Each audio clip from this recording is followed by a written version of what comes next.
ಈ ಮೆಗಾಮಿಂಗ್ಸ್ ಕ್ಯೂಬ್ ನ ಸಾಲ್ವ್ ಮಾಡೋದು ಹೇಗೆ. Hello guys, welcome back to my YouTube channel.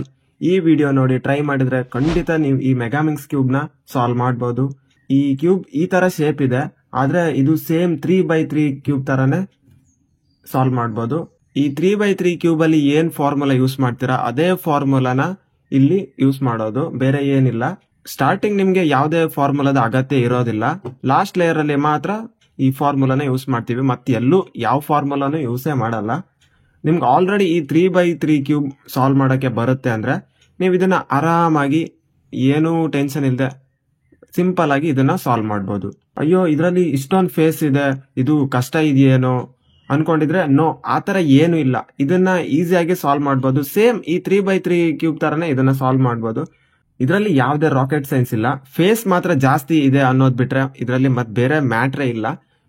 Same 3x3 ತರನೇ ಇದನ್ನ ಸಾಲ್ವ್ ಮಾಡ್ಬೋದು.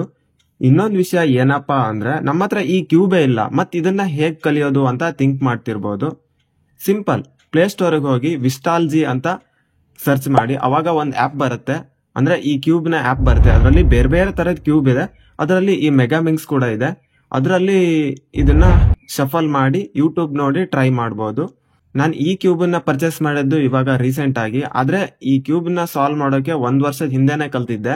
ಪ್ಲೇ ಸ್ಟೋರ್ ಅಲ್ಲಿ ಇದೆಯಲ್ಲ ಅದೇ ಆಪ್ ಮೂಲಕನೇ ನಾನು ಇದನ್ನ ಕಲ್ತಿರೋದು.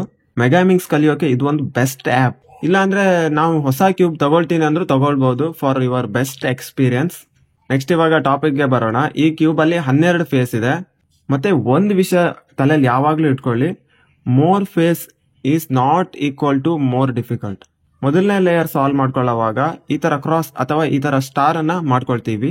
ಸೇಮ್ ಈ 3x3 ಕ್ಯೂಬ್ ತರನೇ ಇದು ಆದ್ಮೇಲೆ ಇಲ್ಲಿ ಈ ಕಾರ್ನರ್ ನ ಹಾಕ್ತಿವಿ. ಸೇಮ್ ಇದು 3x3 ತರನೇ. ಫಸ್ಟ್ ಲೇಯರ್ ಆದ್ಮೇಲೆ ಇಲ್ಲಿ ನಾವು ಎಡ್ಜ್ ಪೀಸಸ್ ನ ಜಾಯಿನ್ ಮಾಡ್ತೀವಿ. ಸೇಮ್ 3x3 ಅಲ್ಲಿ ಹೇಗೆ ಸಾಲ್ವ್ ಮಾಡ್ತಿದ್ರಿ ಅದೇ ತರ ಇಲ್ಲೂ ಸಹ ನಾವು ಮಾಡ್ತೀವಿ. ಅದಾದ್ಮೇಲೆ ಒಂದು ಪೇರ್ ಮಾಡ್ಕೊಳ್ಳೋಕಿರುತ್ತೆ. ಪೇರ್ ಮಾಡೋದೇನು ಕಷ್ಟ ಇಲ್ಲ, ಆರಾಮಾಗಿ ಮಾಡ್ಬೋದು. ಇದು ಮಾತ್ರ ಈ ಪೇರ್ ಮಾಡ್ಕೊಳ್ತೀವಲ್ವಾ, ಇದು ಮಾತ್ರ ಒಂದು ಎಕ್ಸ್ಟ್ರಾ ಕೆಲಸ ಅಷ್ಟೇ. ಈ ಪೇರ್ ಮಾಡಿ ಆದ್ಮೇಲೆ ವಾಪಸ್ ಈ ಎಡ್ಜ್ ಪೀಸಸ್ ನ ಹಾಕೊಳ್ಬೇಕು. ಈ ಎಡ್ಜ್ ಪೀಸ್ ಆದ್ಮೇಲೆ ಈ ಕಾರ್ನರ್ ನ ಒಂದೊಂದಾಗಿ ಹಾಕೊಳ್ಬೇಕು.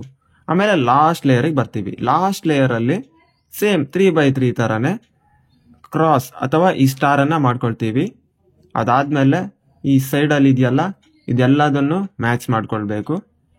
ಆಮೇಲೆ ಲಾಸ್ಟ್ ಅಲ್ಲಿ ಉಳಿದಿರೋದು ಕಾರ್ನರ್, ಈ ಕಾರ್ನರ್ ನ ಮಾಡಿದ್ರೆ ಈ ಕ್ಯೂಬ್ ಸಾಲ್ವ್ ಆಗ್ಬಿಡುತ್ತೆ. ಕ್ಯೂಬ್ ನ ಒಂದ್ಸಲ ಫುಲ್ ಶಫಲ್ ಮಾಡ್ಕೊಳ್ಳೋಣ. ಇವಾಗ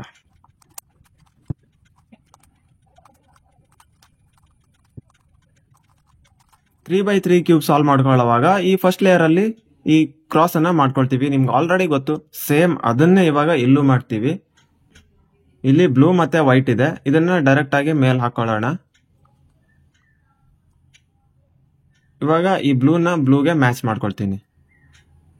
ನೆಕ್ಸ್ಟ್ ಇವಾಗ ಇಲ್ಲಿ ಪರ್ಪಲ್ ಮತ್ತೆ ಈ ವೈಟ್ ಇದೆ, ಇದು ಇಲ್ಲೇ ಉಲ್ಟಾ ಪಲ್ಟಾ ಆಗ್ಬಿಟ್ಟಿದೆ. ಇದನ್ನ ಫಸ್ಟ್ ಒಂದ್ಸಲ ಈ ತರ ಲೆಫ್ಟಿಗೆ ಇಟ್ಕೊಳ್ತೀನಿ. ನಿಮ್ಗೆ ಗೊತ್ತಾಗುತ್ತೆ, ನಿಮ್ಗೆ ಆಲ್ರೆಡಿ 3x3 ಬರುತ್ತೆ ಅಂದ್ರೆ ನೀವು ಆರಾಮಾಗಿ ಮಾಡ್ಬೋದು. ಇದನ್ನ ಈ ಕಡೆ ಮಾಡ್ಕೊಳ್ತೀನಿ. ಆಮೇಲೆ ಇಲ್ಲಿ ಮೇಲ್ಗಡೆ ಮಾಡಿದೆ ನೋಡಿ, ಇಲ್ಲಿ ಈ ಪರ್ಪಲ್ ಮತ್ತೆ ಪರ್ಪಲ್ ಮ್ಯಾಚ್ ಆಗಿದೆ, ಇಲ್ಲಿ ವೈಟ್ ವೈಟ್ ಆಗ್ಬಿಟ್ಟಿದೆ. ಇವಾಗ ನೆಕ್ಸ್ಟ್ ಬೇರೆ ಎಡ್ಜ್ ಪೀಸಸ್ನ ಹುಡ್ಕೊಳ್ಳೋಣ. ಇಲ್ಲಿ ಗ್ರೀನ್ ಇದೆ. ಇವಾಗ ಇದನ್ನ ಸ್ವಲ್ಪ ಈಸಿಯಾಗಿ ಹೇಗೆ ಹಾಕೊಳ್ಳೋದು ಅಂತ ತೋರಿಸ್ತೀನಿ ನೋಡಿ. ಇವಾಗ ಗ್ರೀನನ್ನ ಫಸ್ಟ್ ಗ್ರೀನ್ ಇರೋ ಪ್ಲೇಸಿಗೆ ತಗೊಂಡೋಗ್ಬೇಕು. ಇವಾಗ ಇಲ್ಲಿ ಬ್ಲೂ ಇದೆ, ಇಲ್ಲಿ ರೆಡ್ ಇದೆ, ಇಲ್ಲಿ ಗ್ರೀನ್ ಇದೆ. ಇದನ್ನ ಆ ಕಡೆ ತಗೊಂಡೋಗ್ಬೇಕು.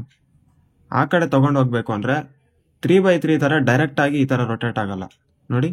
ಒಂದ್ಸಲ ಈ ತರ ಕೆಳಗಡೆ ಮಾಡ್ಕೊಳ್ಳಿ. ಇಲ್ಲಿ 2 ಸಲ ಈ ತರ ಈ ಕಡೆ ತಿರುಗಿಸ್ಕೊಳ್ಳಿ. ಇಲ್ಲಿ ಬಂದಾದ್ಮೇಲೆ ಈ ಗ್ರೀನ್ ಅನ್ನ ಇಲ್ಲಿ ತಗೊಂಡ್ ಬರ್ಬೇಕು. ಈ ಗ್ರೀನ್ ಅನ್ನ ಇಲ್ಲಿ ತಗೊಂಡ್ ಬರ್ಬೇಕು ಅಂದ್ರೆ ಇದನ್ನ ಈ ತರ 2 ಸಲ ತಿರುಗಿಸ್ಕೊಳ್ಳಿ. ಇವಾಗ ಇಲ್ಲಿ ಗ್ರೀನ್ ಮ್ಯಾಚ್ ಆಗ್ಬಿಟ್ಟಿದೆ, ಇಲ್ಲಿ ವೈಟ್ ಇದೆ. ಇದನ್ನ ಮೇಲ್ಗಡೆ ತಗೊಂಡೋಗ್ಬೇಕು. ಸಿಂಪಲ್ ಆಗಿ ಈ ತರ ರೊಟೇಟ್ ಮಾಡಿದ್ರೆ ಇಲ್ಲಿ ಬಂದ್ಬಿಡುತ್ತೆ. ಇಲ್ಲಿ ವೈಟ್ ಇದೆ, ಇಲ್ಲಿ ರೆಡ್ ಇದೆ. ಈ ರೆಡ್ ಎಲ್ಲಿ ಬರುತ್ತೆ, ಇಲ್ಲಿ ಬರಬೇಕು, ರೆಡ್ ಮತ್ತೆ ವೈಟ್. ಇದನ್ನ ಸಿಂಪಲ್ ಆಗಿ ಇಲ್ಲಿ ಅಟ್ಯಾಚ್ ಮಾಡಬೇಕು. ಇದನ್ನ ಈ ಕಡೆ ಕೆಳಗಡೆಯಿಂದಲ್ಲ ಸುತ್ತಾಡ್ಕೊಂಡು ತಗೊಂಡೋಗಲ್ಲ, ಇಲ್ಲೇ ಡೈರೆಕ್ಟ್ ಆಗಿ ಮೇಲ್ಗಡೆ ಹಾಕ್ತೀನಿ. ಹೇಗಂತ ತೋರಿಸ್ತೀನಿ ನೋಡಿ. ಇವಾಗ ವೈಟ್ ಮತ್ತೆ ರೆಡ್ ಎಲ್ಲಿ ಬರಬೇಕು, ವೈಟ್ ರೆಡ್ ಇಲ್ಲಿ ಬರಬೇಕಲ್ವಾ. ಇವಾಗ ಇದನ್ನ ಡೈರೆಕ್ಟ್ ಆಗಿ ಈ ಕಡೆ ತಗೊಂಡು ಬರ್ತೀನಿ. ಇದನ್ನ ಮೇಲ್ಗಡೆ ಮಾಡಿದೆ. ಆಮೇಲೆ ತಗೊಂಡು ಬಂದಿರೋದನ್ನ ರಿಟರ್ನ್ ಈ ಕಡೆ ಟರ್ನ್ ಮಾಡ್ತೀನಿ. ನೋಡಿ, ವೈಟ್ ಮತ್ತೆ ರೆಡ್ ಮ್ಯಾಚ್ ಆಗಿಬಿಟ್ಟಿದೆ. ಮೇಲ್ಗಡೆ ವೈಟು ಕೂಡ ಮ್ಯಾಚ್ ಆಗಿಬಿಟ್ಟಿದೆ. ಇವಾಗ ಉಳಿದಿರೋ ಕಲರ್ಸ್ನ ಹುಡ್ಕೋಬೇಕು. ಉಳಿದಿರೋದಂದ್ರೆ ಈ ಯೆಲ್ಲೋ ಮತ್ತೆ ವೈಟ್ ಎಲ್ಲಿದೆ ಅಂತ ನೋಡ್ಕೋಬೇಕು. ವೈಟ್ ಮತ್ತೆ ಯೆಲ್ಲೋ ಇಲ್ಲಿದೆ, ಬಾಟಮ್ ಹತ್ರ ಇದೆ, ಅಂದ್ರೆ ಬಾಟಮ್ ಲೇಯರ್ಗೆ ಟಚ್ ಆಗಿಬಿಟ್ಟಿದೆ. ಇದನ್ನ ಒಂದ್ಸಲ ಈ ತರ ತಗೊಂಡು ಬರ್ತೀನಿ. ಆಮೇಲೆ 2 ಸಲ ಇಲ್ಲಿ. ಇವಾಗ ಇದ್ರ ಕೆಳಗಡೆ ಬಂದ್ಬಿಟ್ಟಿದೆ, ಮ್ಯಾಚ್ ಆಗ್ತಿಲ್ಲ, ಅಪೋಸಿಟ್ ಇದೆ. ಸೊ ಇದನ್ನ ಈ ತರ ತಿರುಗಿಸಿ ಇಲ್ಲಿ ಮೇಲ್ಗಡೆ ಮಾಡ್ಕೋತೀನಿ. ಇವಾಗ ಇದು ಮ್ಯಾಚ್ ಆಗ್ತಿದೆ. ಇದನ್ನ ಡೈರೆಕ್ಟ್ ಆಗಿ ಇಲ್ಲಿ ಮೇಲ್ಗಡೆ ಹಾಕೋಬಹುದು. ಇಲ್ಲಿ ನಮ್ ಸ್ಟಾರ್ ಆಗ್ಬಿಟ್ಟಿದೆ. ಇವಾಗ ಈ ತರ ಕಾರ್ನರ್ನ ಎಲ್ಲಾ ಕಡೆ ಹಾಕ್ಬೇಕು. ಇವಾಗ ಕಾರ್ನರ್ನ ಹೇಗೆ ಹಾಕೋದು ಅಂತ ನೋಡೋಣ. ಇಲ್ಲಿ ಆಲ್ರೆಡಿ ಒಂದು ಕಲರ್ ಬಂದ್ಬಿಟ್ಟಿದೆ. ಇದನ್ನ ಇಲ್ಲಿ ಮೇಲ್ಗಡೆ ಹಾಕಿದ್ರೆ ಇದು ಕಂಪ್ಲೀಟ್ ಆಗುತ್ತೆ. ನೋಡಿ, ಗ್ರೀನ್ ಪರ್ಪಲ್ ಮತ್ತೆ ಈ ವೈಟ್ ಇದು ಮ್ಯಾಚ್ ಆಗ್ತಾ ಇದೆ. ಇದನ್ನ ಇಲ್ಲೇ ಮೇಲ್ಗಡೆ ತಗೊಂಡೋಗ್ಬೇಕು. ಈ ತರ ತಗೊಂಡೋಗ್ಬೇಕು ಅಂದ್ರೆ ಇದನ್ನ ಸಿಂಪಲ್ ಆಗಿ ಒಂದ್ಸಲ ಕೆಳಗಡೆ ಮಾಡಿ, ಇದನ್ನ ಅಟ್ಯಾಚ್ ಮಾಡಿ ಮತ್ತೆ ಮೇಲ್ಗಡೆ ಮಾಡಿ. ಇಷ್ಟು ಮಾಡಿದ್ರೆ ಇದು ಇಲ್ಲಿ ಬಂದ್ಬಿಟ್ಟಿದೆ. ಇವಾಗ ಯೆಲ್ಲೋ ಬ್ಲೂ ವೈಟ್ ಇಲ್ಲಿ ಬರುತ್ತೆ. ಈ ಪೀಸ್ ಇಲ್ಲಿ ಬರುತ್ತೆ. ಸೊ ಇದನ್ನ ಇದ್ರ ಕೆಳಗಡೆ ಇಲ್ಲಿ ತಗೊಂಡೋಗ್ಬೇಕು.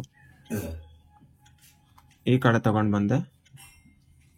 ಆಮೇಲೆ ಇದನ್ನ ಒಂದ್ಸಲ ಈ ಕಡೆ ತಗೊಂಡ್ ಬಂದ್ರೆ ಇಲ್ಲಿ ಬರುತ್ತೆ. ಇದನ್ನ ಡೈರೆಕ್ಟ್ ಆಗಿ ಮೇಲೆ ಹೇಗೆ ಹಾಕೋದು ಅಂತ ಹೇಳ್ತೀನಿ. ಈ ವೈಟ್ ಅನ್ನ ಸ್ವಲ್ಪ ಈ ಕಡೆ ಈ ಫೇಸ್ ಆಗಿ ಇಟ್ಕೊಳ್ಳಿ, ನಮ್ ಫೇಸ್ ಆಗಿ ಇಟ್ಕೊಳ್ಬಾರ್ದು. ಒಂದ್ಸಲ ಕೆಳಗಡೆ, ಈ ಕಡೆ ಮೇಲೆ. ಇದನ್ನ ಇನ್ನೂ ಒಂದು ಮೆಥಡ್ ಅಲ್ಲಿ ಇದನ್ನ ಮೇಲ್ಗಡೆ ಹಾಕ್ಬೋದು. ಈ ವೈಟ್ ಅನ್ನ ಸೇಮ್ ನಾವು 3x3 ಅಲ್ಲಿ ಯಾವ ತರ ಮಾಡ್ತಿದ್ವಿ, ಈ ವೈಟ್ ಅನ್ನ ನಮ್ ಫೇಸ್ ಆಗಿ ಇಟ್ಕೋಬೇಕು. ಆಮೇಲೆ ಇದನ್ನ ಈ ಕಡೆ, ಇದು ಕೆಳಗಡೆ, ಮತ್ತೆ ಇದನ್ನ ಇಲ್ಲಿ ಅಟ್ಯಾಚ್ ಮಾಡಿ ಮೇಲ್ಗಡೆ. ಯಾವ ತರ ಮಾಡಿದ್ರು ಸೇಮ್. ಆದ್ರೆ ನಾನು ಇದನ್ನ ಡೈರೆಕ್ಟ್ ಆಗಿ ಮಾಡ್ತಿದ್ದೀನಿ, ಯಾಕಂದ್ರೆ ಸ್ವಲ್ಪ ಈಸಿ ಆಗತ್ತೆ ಅಂತ. ಈ ತರ ಇವಾಗ ಇಲ್ಲಿ ಗ್ರೀನ್ ರೆಡ್ ವೈಟ್ ಇದೆ. ಫಸ್ಟ್ ಗ್ರೀನ್ ಮತ್ತೆ ರೆಡ್ ಎಲ್ಲಿದೆ ಅಂತ ನೋಡ್ಕೋಬೇಕು. ರೆಡ್ ಇಲ್ಲಿದೆ, ಗ್ರೀನ್ ಇಲ್ಲಿದೆ, ಇಲ್ಲಿ ಬರುತ್ತೆ. ಇಲ್ಲಿ ಬರುತ್ತೆ. ಇಲ್ಲಿ ತಗೊಂಡೋಗ್ಬೇಕು. ಇಲ್ಲಿ ತಗೊಂಡೋಗ್ಬೇಕು ಅಂದ್ರೆ 1 2 ಇಲ್ಲಿ ತಗೊಂಡ್ ಬಂದೆ. ಆಮೇಲೆ ಇದನ್ನ ವಾಪಸ್ ಇನ್ನು 2 ರೌಂಡ್ ತಿರುಗಿಸಿದ್ರೆ ಇಲ್ಲಿ ಬಂತು. ಇವಾಗ ಸ್ವಲ್ಪ ಚೇಂಜಸ್ ಇದೆ. ಈ ವೈಟ್ ಕಲರ್ ಇದೆಯಲ್ಲ, ಇದು ಕೆಳಗಡೆ ಬಂದ್ಬಿಟ್ಟಿದೆ. ಈ ತರ ಬಂದ್ರೆ ಡೈರೆಕ್ಟ್ ಆಗಿ ಇನ್ಸರ್ಟ್ ಮಾಡೋಕೆ ಸ್ವಲ್ಪ ರಗ್ಲೆ ಅನ್ಸುತ್ತೆ. 3x3 ಅಲ್ಲೂ ನೀವು ನೋಡಿರ್ತೀರಾ. ಈ ತರ ಬಂದ್ರೆ ಒಂದ್ಸಲ ಕೆಳಗೆ ಈ ಡೌನ್ ಲೇಯರ್ನ 2 ಸಲ ತಿರುಗಿಸ್ಕೊಳ್ಳಿ, ಆಮೇಲೆ ಮೇಲ್ಗಡೆ. ಇವಾಗ ಈ ವೈಟ್ ಮೇಲ್ಗಡೆ ಬಂದ್ಬಿಟ್ಟಿದೆ. ಇದನ್ನ ನಮ್ಮ ರೈಟಿಗೆ ಇಟ್ಕೋತೀನಿ. ಈಸಿಯಾಗಿ ಹಾಕೋದು ಹೇಗೆ ಅಂತ ತೋರಿಸ್ತೀನಿ ನೋಡಿ. ಇದನ್ನ ನಮ್ಮ ಫೇಸ್ ಆಗಿ ಇಟ್ಕೊಂಡಿಲ್ಲ, ರೈಟ್ ಆಗಿ ಇಟ್ಕೊಂಡಿದ್ದೀನಿ. ಕೆಳಗೆ, ಈ ಕಡೆ, ಮೇಲೆ. ನೋಡಿ, ಇದು ಅಟ್ಯಾಚ್ ಆಗ್ಬಿಟ್ಟಿದೆ.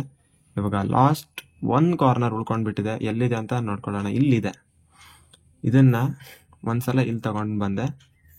ಆಮೇಲೆ 2 ಸಲ ಇಲ್ಲಿ ಬಂದ್ಬಿಟ್ಟಿದೆ. ನೋಡಿ ಏನ್ ಮಾಡಿದೆ ಅಂತ ತೋರಿಸ್ತೀನಿ. ಇಲ್ಲಿತ್ತು, ಇಲ್ಲಿ ಹೋಗ್ಬೇಕು ಅಂದ್ರೆ ಡೈರೆಕ್ಟ್ ಆಗಿ ಇದನ್ನ ಹಿಂಗೆ ತಿರುಗಿಸ್ತಾ ಇದ್ರೆ ಆಗಲ್ಲ. ಇದನ್ನ ಒಂದ್ಸಲ ಇಲ್ಲಿ ಇಟ್ಕೊಂಡೆ, ಆಮೇಲೆ ಇದನ್ನ ಇಲ್ಲಿಗೆ ಶಿಫ್ಟ್ ಮಾಡ್ತೀನಿ. ಈ ತರ. ಇದು ನಮ್ ಫೇಸ್ ಆಗಿ ಇಟ್ಕೊಂಡಿದ್ದೀನಿ. ಫೇಸ್ ಆಗಿ ಇಟ್ಕೊಂಡಿದ್ರೆ ಹೇಗ್ ಮಾಡೋದು ಅಂತ ನಿಮ್ಗೆ ಆಲ್ರೆಡಿ ಗೊತ್ತಿರ್ಬೋದು, ಆದ್ರೂ ಒಂದ್ಸಲ ತೋರಿಸ್ತೀನಿ. ಈ ತರ ಅಪೋಸಿಟ್ ಇಟ್ಕೊಳ್ಳಿ, ಕೆಳಗಡೆ, ವಾಪಸ್ ಇದಕ್ಕೆ ಅಟ್ಯಾಚ್ ಮಾಡಿ ಮೇಲ್ಗಡೆ. ಇಲ್ಲಿಗೆ ನಮ್ ಫಸ್ಟ್ ಲೇಯರ್ ಕಂಪ್ಲೀಟ್ ಆಗ್ಬಿಡುತ್ತೆ. ಈ ಫಸ್ಟ್ ಲೇಯರ್ ಆದ್ಮೇಲೆ ಸೆಕೆಂಡ್ ಲೇಯರ್ ಏನು ಕಷ್ಟ ಇಲ್ಲ, ಈಸಿಯಾಗಿ ಸಾಲ್ವ್ ಮಾಡ್ಬೋದು. ಇದು ಸೇಮ್ 3x3 ತರನೇ ಸಾಲ್ವ್ ಮಾಡಿದ್ದೀನಿ. ಫಸ್ಟ್ ಪ್ಲಸ್ ಮಾಡ್ಕೊಂಡೆ, ಆಮೇಲೆ ಈ ಕಾರ್ನರ್ನ ಹಾಕಿದೆ. ಇವಾಗ ನೆಕ್ಸ್ಟ್ ಸ್ಟೆಪ್ ಕೂಡ ಅದೇ ತರ ಈಸಿ ಇರುತ್ತೆ. ಸೇಮ್ 3x3 ತರನೇ ಇದನ್ನ ಹೇಗೆ ಸಾಲ್ವ್ ಮಾಡೋದು ಅಂತ ಹೇಳ್ತೀನಿ. ಅಂದ್ರೆ ಈ ಎಚ್ ಪೀಸಸ್ ನ ಹೇಗೆ 3x3 ತರನ ಮಾಡೋದು ಅಂತ ಹೇಳ್ತೀನಿ. ಇದ್ರಲ್ಲಿ ಏನಾದ್ರು ಡೌಟ್ಸ್ ಇದೆ ಕಮೆಂಟ್ ಮೂಲಕ ತಿಳಿಸಿ. ನೆಕ್ಸ್ಟ್ ವಿಡಿಯೋದಲ್ಲಿ ಸಿಗೋಣ. ಟಾಟಾ, ಬಾಯ್ ಬಾಯ್.